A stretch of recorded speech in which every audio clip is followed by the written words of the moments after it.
Good morning everyone, সবাই কেমন আছো? আশা করি তোমরা সবাই ভালো আছো, আমিও বেশ ভালো আছি। তো আজকে আমি তোমাদেরকে ধিরাং মানে অরুণাচল প্রদেশে 3টে হোমস্টে আমি দেখিয়েছি। একটা হচ্ছে তোমার ডুনড্রুপ হোমস্টে, একটা দেখালাম ওশেন হোমস্টে, আর একটা দেখালাম সাংতি হোমস্টে।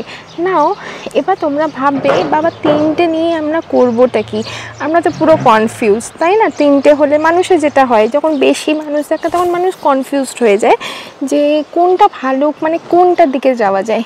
তো আমি তোমাদেরকে 3টেরই পয়েন্টস আমি তোমাদেরকে দিয়ে দিচ্ছি, তারপরে তোমরা নিজেরা ডিসিশন নিও যে কোনটা ঠিক, কোনটা তোমরা গেলে সুবিধা হয়। এই হোমস্টেগুলো মানে সাংতি ছেড়ে দাও, তোমার ওশেন আর ডুনড্রুপের হোমস্টে স্টার্টিং রেন্ট হচ্ছে 2500 টাকা, ঠিক আছে? নাও এবার ডুনড্রুপ হচ্ছে তোমার ভিউ পয়েন্ট, যদি তুমি দেখো তো ভিউ পয়েন্টটা দুর্ধর্ষ, ঠিক আছে? আর ওশেনের হোমস্টে হচ্ছে মার্কেটের ওপরে, তো এটা হচ্ছে এই রকম হোমস্টে, মানে এই রকম ভিউ পয়েন্ট পাবে। তো সেরকম কোনো ওয়াও ফ্যাক্টর কিছু নেই, বাট ওশেনের খাবার ইজ মাচ বেটার দ্যান তোমার ডুনড্রুপ, মানে আমি যতটা পেয়েছি। হয়তো এরপরে আরও ভালো করতে পারে, কুক রাখতে পারে, so that is different issue. তো আমি আমার এখনকার অভিজ্ঞতা হিসাবে ওশেনের ভিউ পয়েন্টটা হয়তো খুব একটা ভালো না হলেও, কারণ মার্কেটের ওপরে তোমরা বুঝতে পারছো, বাট ওই রকম মানে ক্যাও কিচির বলে কিছু নেই, ভেতরটা হচ্ছে পুরো শান্ত। বাট এটা ওই এখান থেকে মানে যেহেতু ডুনড্রুপটা একটু ওপরে, তো তোমার ভিউ পয়েন্টটা একটু সুন্দর লাগছে। আর এটা যেহেতু একটু নিচে, মার্কেটটা হচ্ছে নিচে, তাই ওই জন্য তুমি ওপরে সিনারি দেখতে পাচ্ছ না, বাট তুমি রাস্তায় আসলে তুমি এই রকম সিন দেখবে। তো এইটা হচ্ছে ওশেন আর ডুনড্রুপের হোমস্টে।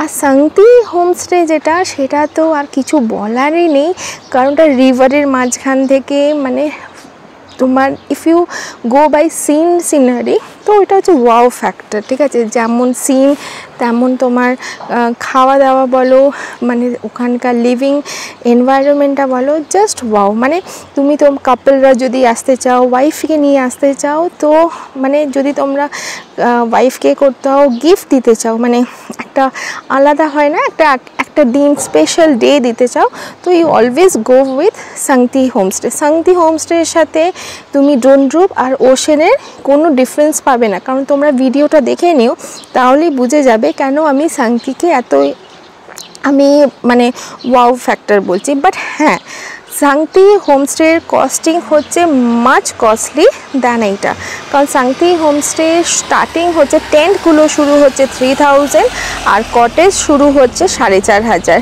Including bonfire. তো এইটা একটু কস্টিং আছে, যারা মনে করো ফ্যামিলি নিয়ে আসছে তাদের কাছে একটু কস্টিংটা একটু ফ্যাক্টর হতে পারে। তো ওইটার জন্যে ইউ ক্যান গো উইথ ডুনড্রুপ, না হলে পারে ওশেন। তো এইটাই তোমাদেরকে একটু বলা ছিল ডিফারেন্সটা, কারণ 3টে হোটেল আমি ধিরাঙে দিয়েছি।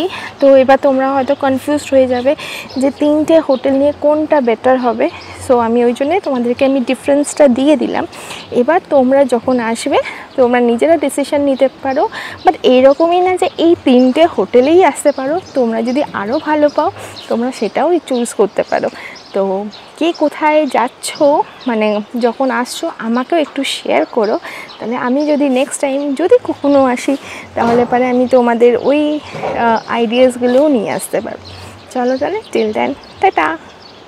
আর হ্যাঁ, আমার ব্লগটা যদি ভালো লেগে থাকে তাহলে লাইক, শেয়ার, কমেন্ট অবশ্যই করে দিও। চলো তাহলে।